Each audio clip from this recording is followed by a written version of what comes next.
Talk with Grace Redman features conversations with fierce and fabulous people from Grace's community and circle who inspire others with their stories of overcoming challenges to create amazing. Grace is an entrepreneur and success coach who works with individuals to diminish their negative mental chatter, boost their confidence, achieve their goals, and increase their prosperity mindset.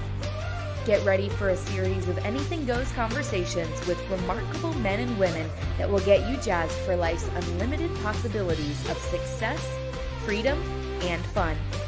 Welcome to Real Talk with Grace Redman. All right. Hey, loves, I'm Grace Redman, and thank you so much for joining us today on Real Talk, where I get to have real life conversations with incredible people from my circles and communities who have overcome challenges and created fabulous. Today, I am so excited to be here with Debbie Wong. Well, I'm excited to be here too. I was looking forward to this all week. Same here. Before I get started, I just want to share a little bit about you with our audience. So I'm going to do that now. Just give me a second. All right. So Debbie Wong is a caring professional who has applied her solutions-based work ethic to achieve great success as a star realtor serving San Francisco, San Mateo, and Santa Clara counties. She provides superior customer service, is a problem solver who gets the job well done for her highly valued clients. And Debbie began her career in real estate 30 years ago as a good way to support her two children and to pay for law school, which I would love to hear more about, Deb. She's taken advanced coursework in human communications and has taken advantage of all opportunities to master the real estate craft. Her achievements in real estate have resulted in real estate trainer and executive coach, partner of Better Homes and Gardens Real Estate, and past president of the Asian Real Estate Association of America. The secrets to Debbie's success is she has a great sense of humor. She loves to laugh, kindness, generosity, a positive collaborative style, an unwavering work ethic, and commitment to excellence, providing award-winning customer service, continually updating market knowledge, and advanced negotiation skills. Debbie's specialties are residential, first-timers, downsizers, remodel to sell, and new construction investors. Debbie's goal is to help as many people as possible begin their journey of creating personal financial wealth and stability through the power of home ownership. Well, wow, that sounds like a really cool person to know. You're totally cool to know. I love hanging out with you. Thank you. I love hanging out with you too. We tell them how we met. It was such a great story. Awesome story. So definitely, if you want to start there, that'll be great. Yeah. Actually, in thinking about trying to constantly improve, the information that I bring to the team in terms of training and all that kind of stuff, and in bettering myself in terms of communicating with others. And so we actually met at an advanced course for executives in a mastery course of neurolinguistic programming. It was kind of funny because we were just kind of sitting there, and all of the people started trickling into the class, and it's a year-long commitment. So it's quite a bit of a commitment, right? And so we're just trickling in, and I think I had just, gotten out of a meeting. And so I was just sitting there, and I'm like, well, I don't know anybody here, but that's okay. I'm sure someone will appear that is my friend just waiting for me to meet. And lo and behold, I see this beautiful lady sitting in front of me with this gorgeous hair. And I was like, wow, that's a really beautiful hair. So I was just thinking, looking, and then all of a sudden we both looked at each other and we thought, we must know each other. We must be friends, or we're going to be friends, right? And so after about a minute conversation, turns out that we had a friend in common, and it was so great. And we've been friends since. So what a great way to re-meet you in this realm, right? I love it. I love it. It was so synchronistic. And, I love the synchronicities. Again, I sat very close to you, and then we started talking. And I asked your name, Debbie, and what do you do? And I'm like, wait a second. One of my close friends, you're her boss. She talks about you all the time. And she tells me that you and I would get along great. And, how ironic that we meet in that class, and the rest is history. That was, I think, 5 or 6 years ago. Has it been 5 years ago? It seems like yesterday, right? I know, that's how time flies. Time is flying by, time whizzes by, and now we have this amazing opportunity to connect via Zoom, even though with the challenges that we have right now during this pandemic, is that we have the opportunity to reach out in such a great and meaningful way. So I'm just so excited to be on your show. Oh, thank you so much. And I'm excited to have you. So one thing I wanted to ask, which I didn't know about you, is tell me a little bit about law school. And well, for those of you that know know me, that was really, that was really a dream of mine for a very long time. And at the time, my children were quite small, actually. And so I was really trying to think of a way to earn money for law school. For those of you that do know me, you know that I earned my way through college. I sat myself. And man, talk about a journey. But, just having really strong people that believed in me, like my grandparents, they were so amazing. They're like, you can do this, you can do it. It was really a big struggle. But so I thought, well, I really love the law. I really want to go into law. And so I did everything, got prepared and all that kind of stuff. And then it turned out that it wasn't going to be the path for me. And so I tried to think about what could I do that would, I guess, quench that thirst for wanting to help others in a very meaningful and deep way, but at the same time be able to support my family and do so in a way that, wouldn't put me into a lot of debt because law school is very expensive. Yes, it is. It is. It takes a lot of time. Right. So I took that Briggs-Myers test, or is it Myers-Briggs test? Anyways, one of those tests at the time. And it turned out that there were really only two careers, so to speak, that I was qualified for or had a propensity to do well in. And one of them, of course, was an attorney, to go into law. And the other one was to go into real estate. And I'm like, really? Wow, that seems kind of funny. But turns out that's the direction that I chose, and the rest is history. So I've been doing this about 30 years, and every day is a new day. But I couldn't think of any way that I could really help people not only improve or start to begin their financial journey towards wealth, but really help them in a way that is so meaningful and long lasting. So I've been able to help quite a number of families get into their first home. And to me, that's probably the best way to really make an impact on lives. My parents never owned a home. So I was besides my grandfather, I was probably the first grandchild to actually become a homeowner. So that's something that I'm very proud of. And with his, support and wisdom, I just kept pushing forward. And now my goal is to help as many people as possible, especially women, become homeowners. That must be so fulfilling and so gratifying, especially as, one of your greatest achievements, is becoming a homeowner, one of the first in your family, and then now helping other people become homeowners. I mean, I'm sure that gives you such a sense of fulfillment. And I think when we're really trying to think about positively impacting the lives of those that we meet in a very personal and meaningful way, I can't think of a better way to do that. The home is something, even now, more than ever now. Right? Home is important.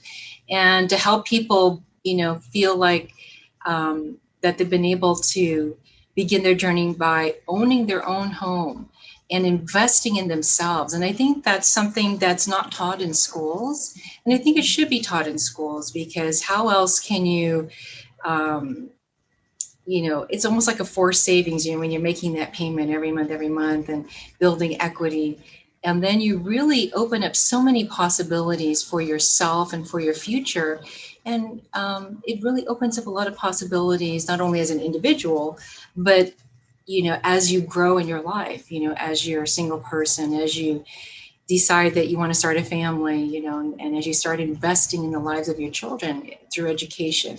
I remember helping this one young couple He said, oh my God, the payment is so much. I go, yes, but you can afford it. Otherwise, the bank wouldn't have pre-approved you. But think of it this way. If your daughters, they had 2 daughters, they said, Mommy, we both have made a decision. We want to become doctors.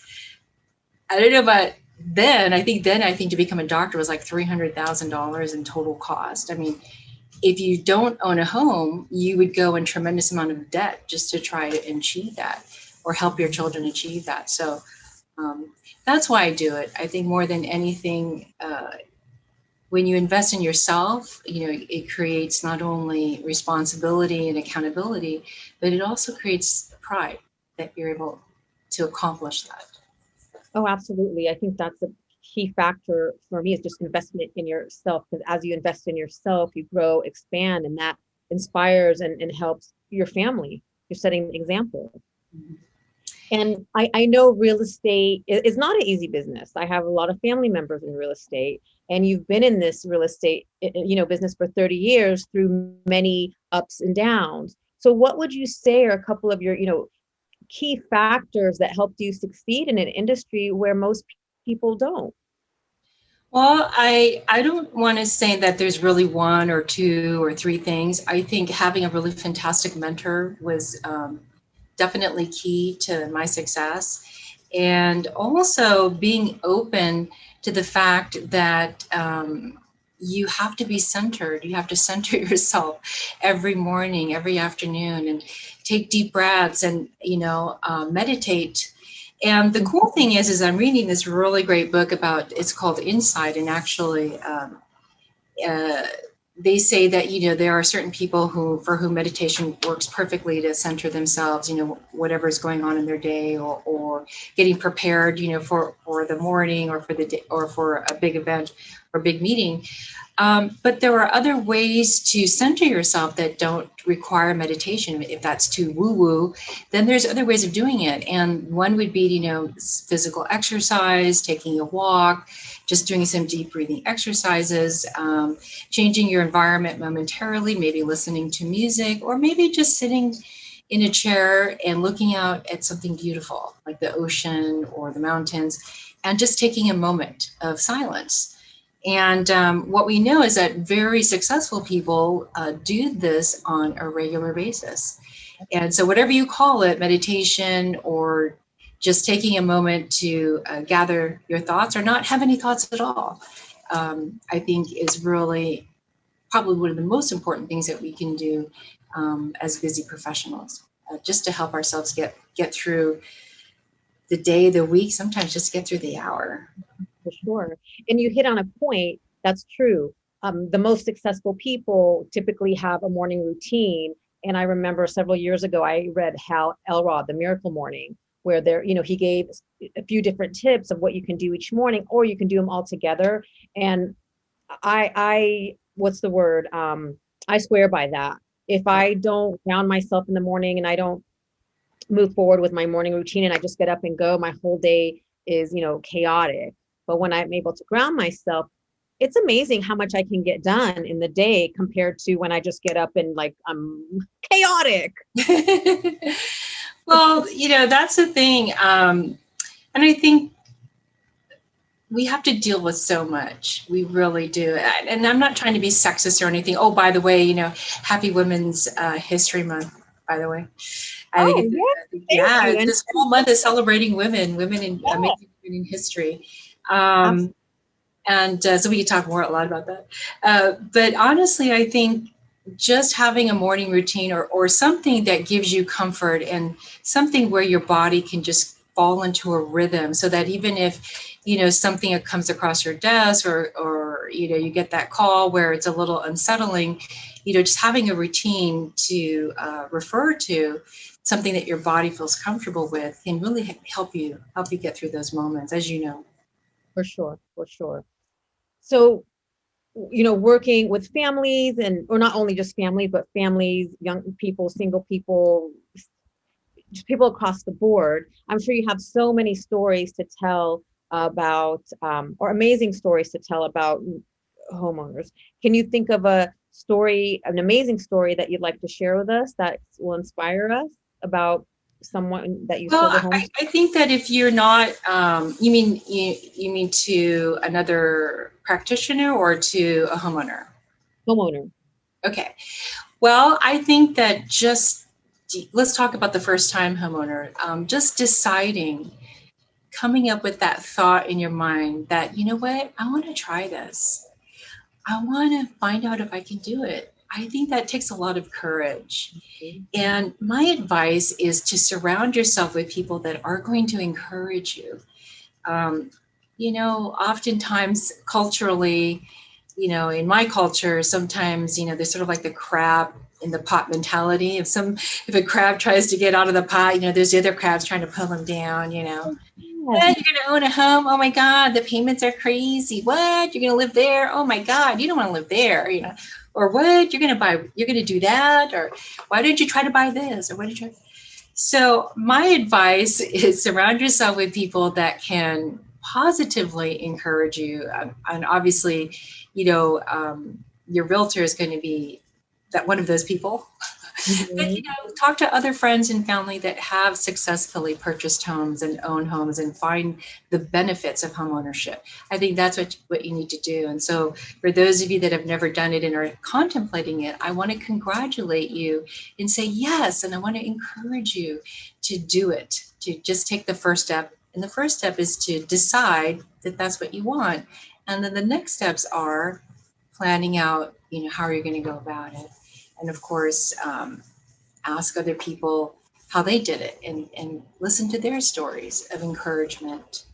That's what I would recommend, because it's a big deal to want to give it a try, to want to see if you can do it. It's kind of, it's almost scary. Somebody told me it's kind of scary, Sure. Because then you got to talk to a lender and like, oh, they're going to ask me questions about my finances. Yikes.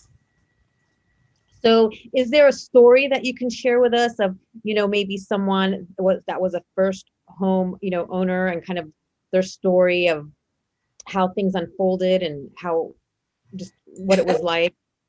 Oh my gosh, I have so many, but I will tell you one that just occurred recently. Actually, it was one of my daughter's friends that she went to school with. And and there's a pair of sisters, and so I won't say too much more about them because I want to protect their identity, obviously. But it was so much fun to work with them because they had this amazing energy, and everything was so new and wonderful, and they had so much trust in us, and so we were very grateful for that trust. We were also very conscious about it, and we wanted to make sure that they were well served and that everything that they needed to get done was going to happen in a really great way for them. So, but they were so excited. I think we only showed them like 2 houses, and we were on the second one. And they're like, we'll take this one. Okay. We're like, what? Because normally people want to see like every house in existence, right?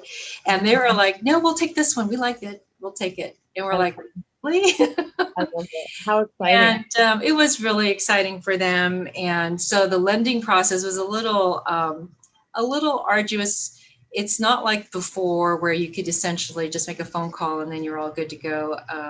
The lending process has many steps. And so we try to take all of those steps in advance as much as possible to streamline the process. And but it was really great fun. Working with them, and they were just so thrilled and excited and happy. Luckily, the other agent, who was the listing agent on the other side, was also a great lady.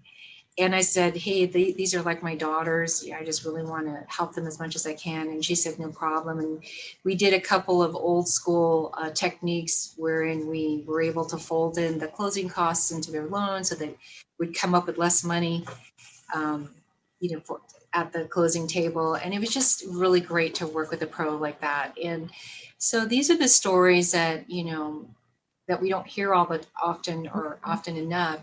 And so, of course, when we go to deliver the keys, it's just such exuberation and happiness. And there's nothing like that feeling is delivering keys, because, you've really, it's a moment that they're never going to forget.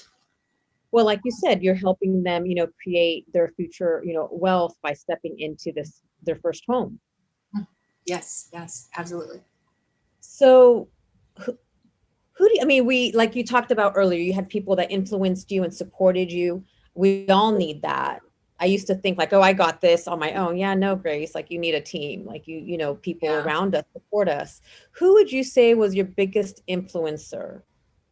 Well, definitely the gentleman that I purchased the company from 6 years ago with two partners is Mr. John Finnegan, amazing gentleman, and definitely one of those old world gentlemen, you know, charming, wicked smart, but always wanting to help. And he was one of the rare types of leaders where he could see potential in people, and then he would develop that potential. So I really am hoping to be that kind of leader in my own right, and hoping that I can, mentor women to success, primarily women. And only because in my business, although we have a very feminized business, there's a lot of women, mostly realtors are women, but we don't see a lot of women take leadership roles. And so I'm hoping to be a mentor of sorts to women who are interested in either becoming broker owners themselves or leading organizations. And that's one of the reasons why I continue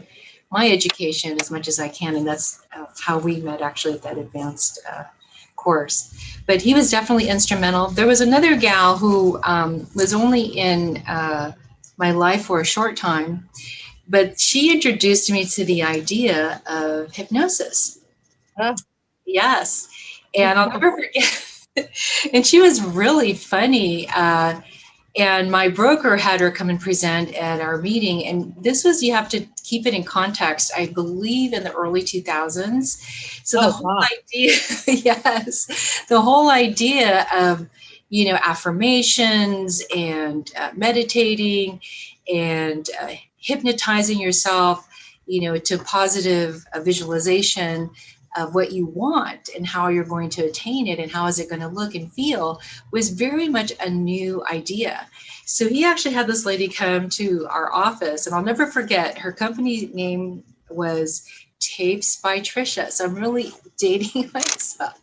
These are like cassette tapes, right? Yeah, it was hilarious. And she was amazing. She would do an hour interview, and she would find out about you. And then she would create affirmations on tape based on what your goals were for the year. So your income goals or whatever the goals you were trying to set for the year. And it could be about business. It could be about family. It could also be personal, like if you were trying to lose weight or improve yourself or improve your confidence.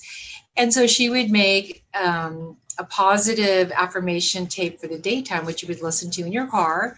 And then she would make one in the evening, which included an induction, a hypnotic induction. And I never looked back. And I have always had some form of this type of positive reinforcement, if you will, during the day and also in the evening time ever since. So I've been doing that for about 20 years. Well, it's funny that you mentioned that, the hypnosis, because while we were in our NLP class, someone had recommended, you should take the hypnosis class and get certified. I'm like, oh my God, what are people going to think? Could I ever offer hypnosis? They're going to think I'm a quack. But I took the class, and it was first of all, it was amazing. And the transformation that I had from, being in the class and listening to the hypnosis was incredible. And so I made a decision in that moment, like, you know what, I don't care if you think I'm a quack. I have to offer this with my coaching services because it's too good not to. And just like you, almost every day, I listen to a hypnosis audio, and I tell you what, it works wonders for sure. Yeah. And when they say, there are some people who, sort of ride that train of where there may be some type of quackery out there. I mean, I laugh because I listen. You and I love to read, and we love listen to audio books, all that kind of thing. And I remember just typing in the audio search thing, hypnosis, and all of these crazy wackadoodle titles popped up, like hypnosis to make her say yes, and how to get him to think about you. I'm like, what kind of, no wonder hypnosis has such a bad rap, right? But the reality is that, nobody can make you, walk, when they have those shows about the hypnotized people, and then they walk across the stage, and they're like squawking like a chicken. I mean, that's like crazy. Nobody can make you do that, by the way. Hypnosis is just merely teaching you some techniques to help you relax very deeply, very quickly. And there are some people who, really swear by the whole induction process, which, if you ever listen to a hypnosis CD, or if you're on YouTube or what have you, sometimes it can take between 5 and 10 minutes. But quite honestly, if you've been hypnotized before, I think you don't even need an induction period. You just sort of close your eyelids and then, just go from there. And it's really just all about deep relaxation. And then, the introduction of just some positive affirmations, or reinforcement, if you will, into what it is you're trying to achieve. And, I've lost like 35 pounds using hypnosis, just by realizing that, I'm going to make healthy choices every day, and just having that, that positive reinforcement. And it helps me drink all my water. I mean, you've seen my giant water bottle. Here's mine. Okay, you need one of these, girlfriend. I'm going to get you one, okay? Well, it has reinforcement. It says 8 a.m. ready to go. I love it. 10 a.m. I love it. And then all the way to the bottom, 8 p.m. treat yourself, but not with chocolate. Which all of this goes back to, going back to, okay, how did you do this over a 30-year period? And it sounds like continuously, investing in yourself. I know this sounds silly, but like you said, the meditation, the drinking the water, the moving of your body, the making healthy choices for what goes into our body. I feel like, although it's not just personal, professional, I think it's one. And that's how, when we take care of ourselves in both areas, that's how we can be, successful. Well, when we take care of ourselves personally, that's how we create even more, professional success. Would you agree with that? Oh, I totally agree with that. As a matter of fact, when I am coaching, when I'm not coaching in a group setting, which is what I do at my for work, I do coach individuals, but I do it for real estate. They're real estate professionals, so it's a little bit different. I coach with another organization, a fairly large organization, and one of the first things that we do is we have them do an assessment. Like, for example, rate yourself on a scale from 1 to 10, how's your personal life? How do you feel about your health? How do you feel about your finances? How do you feel about your business? And then, how do you feel about your family, right? And then how do you see yourself, or where do you see yourself in the next, 3, 5, 10 years?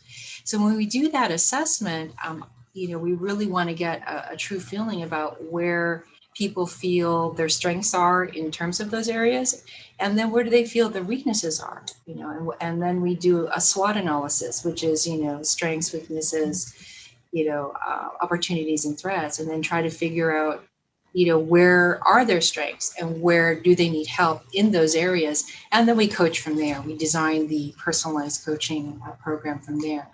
So, and I think many of those components, as you probably would agree with me, also are attended to, when you do your type of coaching, which is for sure. Thank you. I appreciate that. So tell us something about yourself that many of us maybe don't know. Something, whatever you want to share. Oh, okay. Oh, yeah. It's PG-13, right? Okay. Well, this is real talk. Oh, okay.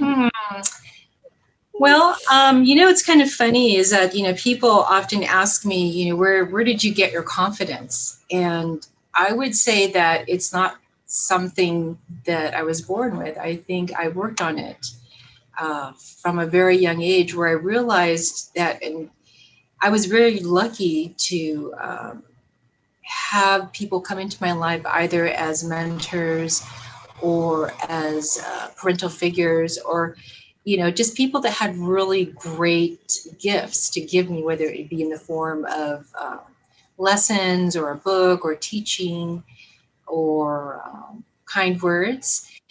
And that's how I just built it little by little, built upon it layer by layer. And I think that's what we have to do for ourselves. I mean, it's not something, confidence isn't something that you are born with. I think you develop it. And that's the one thing that I think we need to remind women that it can be developed. There was this really great book that I read. I forget the name of the author, but it's like Women Never Get the Corner Office. And I'm like, I almost want to write a book that says, go get that corner office. Hell yeah, girl, go get it. If that's what you want, you go get it. Or you know what? Build your own corner office. Okay. So, and I'm not trying to knock the author of that book. I think she had some really amazing tips and strategies on how to ensure that, to build up your confidence. And, of course, in corporate America, it's different. I've been an entrepreneur all these years. And in corporate America, it is a little different. I mean, you have to work with personalities. And in this really great book that I'm reading called Insight is oftentimes people are not willing to share what their true feelings are or their true opinions because for fear, of maybe being chastised or losing their job. So oftentimes there's always a really thick layer of separation between, in corporate America, between, what your opinion is and then how to share your opinion in a way that doesn't jeopardize your job. So, yeah, you know what I'm talking about, right? I do. I mean, working with corporate for, 20 something years, there was a certain way, there's a certain image. And you're right. It was, if I showed up and I showed my authentic self or how I was feeling that day, that would be portrayed as a weakness. And in reality, when we, speak up, that takes courage, but we're taught to keep everything, close to the vest. So like you said, we don't lose our jobs. We don't, say the wrong thing. And I'm hoping that that's changing. I see a movement starting where corporate is embracing like the mindfulness, embracing, the like show up, be authentic, be real. It's okay. Yeah, I would agree with you. But I think we got a long way to go. I mean, got a long way to go. I've been around on the earth for a long time, and longer than you, quite a bit of time.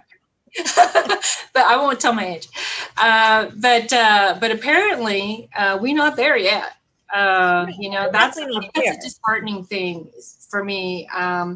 And I won't say much about, the man with the orange hair that led our country, really misogynistic, racist. Did I just say that? Oh, sorry.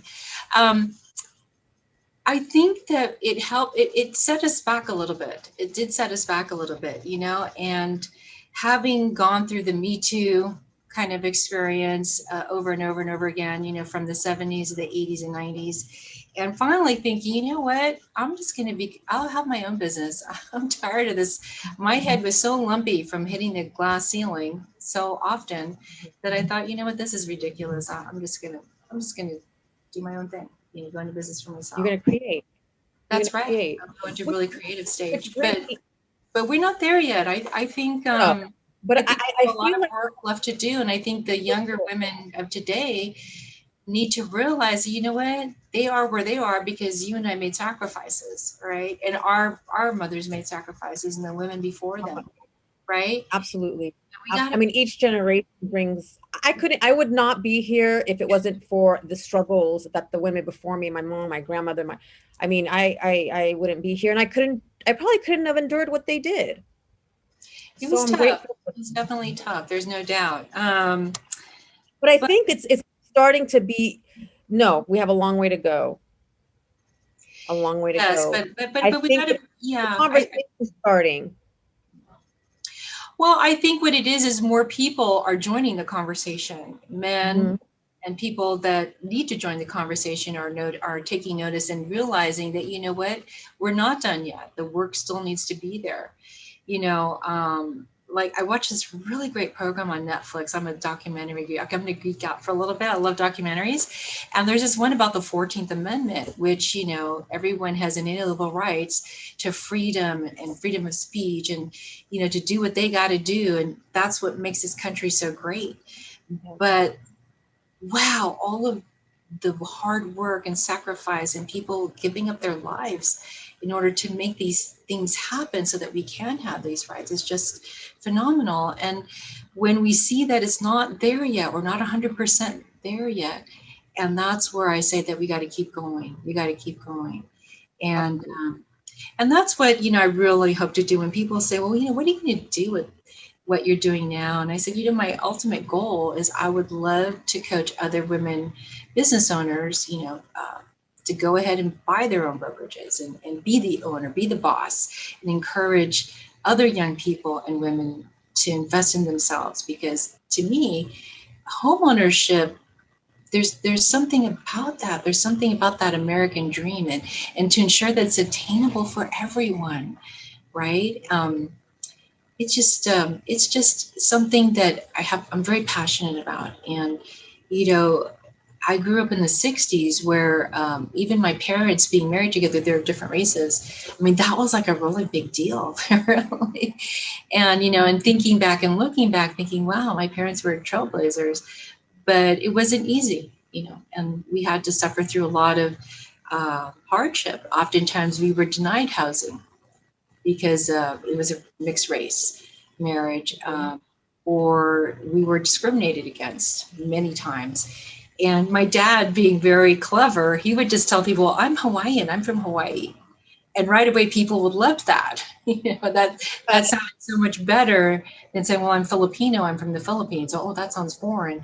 But if you say, I'm Hawaiian, I'm from Hawaii, right away, people would warm up to that because there's something exotic about it. And it's part of the United States, right? It's funny you say that, because, you know, I'm Palestinian American, and growing up, a lot of my cousins, when someone asks you, you know, what are you? They'd say, oh, they're Greek or, you know, something. I'm like, why are you saying that? You know, own who you are. And I think the beauty about today is that we're learning to embrace diversity. And I think we live in an amazing, you know, place where we were, although, you know, of course there's been discrimination, racism, I mean, that definitely exists, but where I feel like we live in a place where we embrace, you know, the diversity, and there's so many of us that are different, and that's what makes where we are here in the San Francisco Bay Area. So it's so great because of our diversity. Yes, and I think, yes, thank God. But, you know, still, even here, I remember, I won't say the name of the city, but I was trying to become involved in civically, you know, being civic minded, trying to be involved in the city's, I forget, it was, gosh, what is the name of that organization? I'll think of it in a minute, but it's an international organization. So usually the mayor joins up and all that kind of stuff, and you do all of these really great things. The experience was so bad that I've sort of blocked out the name of the organization. I like it. But I'll never forget, you know, there I am, a business owner, you know, trying to be involved in the city where one of my branches was located. And, you know, not a bunch of, God, could I say this, bunch of old white dudes. I'm like, what am I doing here? You know, and it's like, oh, you know, come sit next to me as I have someone pretty to talk to while I'm having lunch. I'm practically choking on my salad. Or, hey, yeah, we're going to do a fundraiser. Let's have Debbie, you know, like ask for money because people will give her money because she's so pretty or whatever. And I'm like, oh my God, I can't believe I'm listening to this. Or have them during the dinner. And these are people with other very large businesses here in the peninsula actually tell an extremely racist joke about a Chinaman and a Japanese dude at a car dealership. And I'm like going, are you kidding me? I mean, honestly, after that, I just decided that I'm not going to put up with this. And I didn't. I resigned. I resigned my board post, and they said, well, why did you resign? You know, you're so great. You're so helpful. And none of them had any technology skills, by the way. So I was doing their Facebook and all of that. And I said, well, I had other commitments. All Well, right. There are other organizations that actually need me. Yeah, you set your boundary, because regardless, that's gonna be out there. I mean, no matter how much work we do, that's still gonna be out there. But you made it. Sure. But it was blatant, and this is only 6 years ago. And, that really threw me for a loop, honestly. And I couldn't believe that even in this day and age, here being in the Bay Area, that I was treated in that way. And they didn't think anything of it. They just thought, oh, well, okay, whatever, she must be on her period or something. Right? I hate that. And you know how it is. And I thought to myself, oh my God, I can't believe it. And, and I thought, okay, well, that's when I decided that I was really going to involve myself in an organization that really saw me for my talents and saw me for my contributions. And that's why I decided to go full force heavily into the Asian Real Estate Association of America. And that's where I sit on the board now, and I'm really enjoying being of help to them in their quest, to ensure that the AAPI, or the Asian American Pacific Islanders, continue to have property rights and continue to understand that real estate is really the way to financial freedom. So, but yeah, I mean, gosh, that's only like 6 years ago that I endured something like that. It was horrible. I mean, it's still going on. I've had those types of experiences as well. And again, like I can't change them. And what I do, like you did, is like I set my boundary, and I choose to. There's have been times where I've said, hey, this isn't right. And other times I just remove myself and just set my boundary. And it usually works. I'd love to change the world, but I've learned that one pebble at a time, one word at a time. And how am I going to make a difference, especially in the last year with everything that we've endured and been through? And it feels so frustrating. Like, what can I do? Like, I can't change the world, but you know what? I can change myself, and I can be an advocate, and I can speak up, and I can be respectful and kind to every person, regardless of who they are. Well, I think also too, we have to remember to take the high road. Well, right? Yeah. Well, I mean, for sure, but also there's been times where, I've spoken up and said, that's not right. I don't want to hear that. So I know that's out of the ordinary, but it's not always taken good, but it's okay. I had this really funny one. It actually wasn't that funny, but I remember I was waiting in line to return something at a store recently. And so we're all waiting in line, just, doing the 6 foot thing, the standing on the little X's, everybody's looking at their phone. And apparently one lady was very upset, and she had several things. She was carrying several things. She was very upset that she couldn't go in. And the little gal, I guess it was sort of the gatekeeper, kind of little gal, obviously, maybe English was not her first language. I don't really know. But the gal with the stuff, several packages, became very upset. And she said, I can't understand what you're saying. Why don't you speak English? Why don't you just go back to where you came from? And all of us standing in line, all of us, by the way, were Asian. We stood up. We looked up from our phones, and we were watching this unfold, and we were all flabbergasted. So, I mean, I'm sorry, I just couldn't help myself. I just went up to her. Said, go back to her country. I mean, what is your name? Pocahontas? Oh. Yeah. So I don't think she got it, because she threw her packages on the floor and left. So, everybody just in line, everybody went boo. And I was like laughing to myself, going, oh my gosh, I couldn't believe I just said that. What's your name? Pocahontas. But sometimes I come up with some really snazzy ones. But that's probably the only time when I couldn't control myself, because I thought it was hecka funny, man. I like that story. What's your name? Pocahontas? Yeah, that was clever. There you go. And again, I mean, coming down to all of this, I mean, what is it? We all have a need to be loved, yes, respected, and to belong. And if we can just, I mean, we're like you said, we're going to run into those people. And it's not always easy, you know, for me to choose love, but I recognize, like, obviously for them to just have even the heart to say those types of things, they must be feeling some type of pain within themselves. So I always try to remember that, not to excuse it, not to excuse it. Right. Well, I think being empathetic is something that a lot of us need to learn or continue to practice daily. But, you know, I think that there are some people that just need to learn it.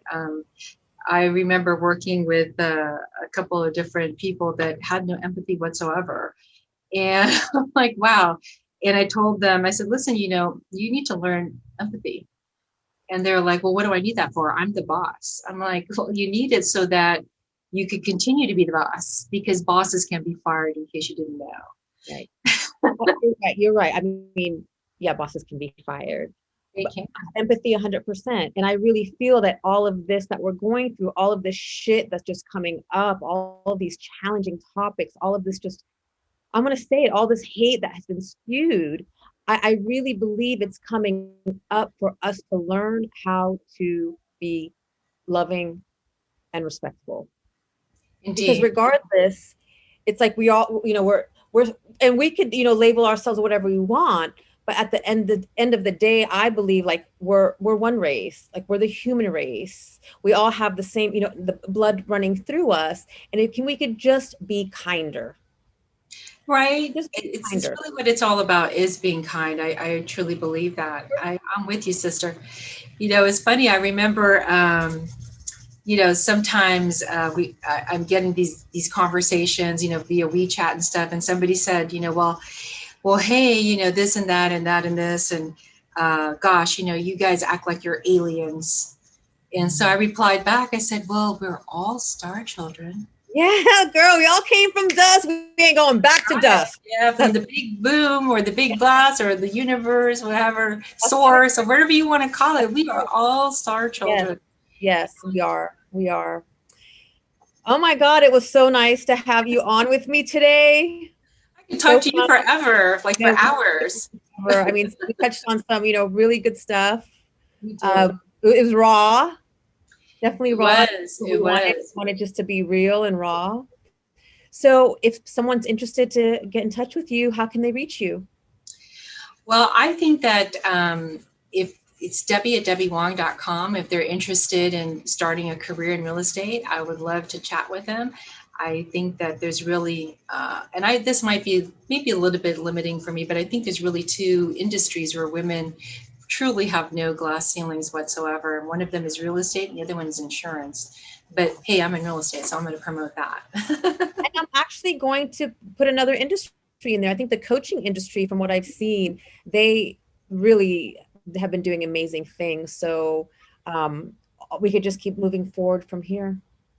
Absolutely. Day at a time, client at a time, and friend at a time. Thank you, sister, for having me on. This has been amazing. I love you. And gosh, I can't wait till the next time we chat. And much to talk about. Yes. And we'll definitely we'll definitely have you on again soon.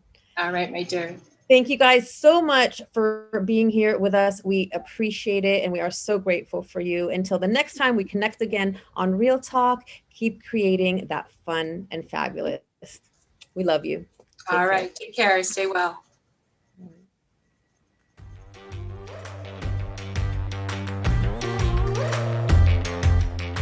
Hey, love. Thank you so much for listening today. I am so grateful for you. I'd like to show you my appreciation by gifting you a free forgiveness self-hypnosis audio download. Part of living the fun and fabulous life is practicing forgiveness. Forgiveness can be such a long and challenging process. My intention is that this forgiveness audio will help you in practicing forgiveness, especially with yourself. Grab it by visiting daretoachieve.com/forgiveness. For more inspiring tips, make sure to connect with me on social media. Drop me a line on Facebook or Instagram at Grace Redman Dare to Achieve. Until next time, keep moving forward towards living your fabulous life.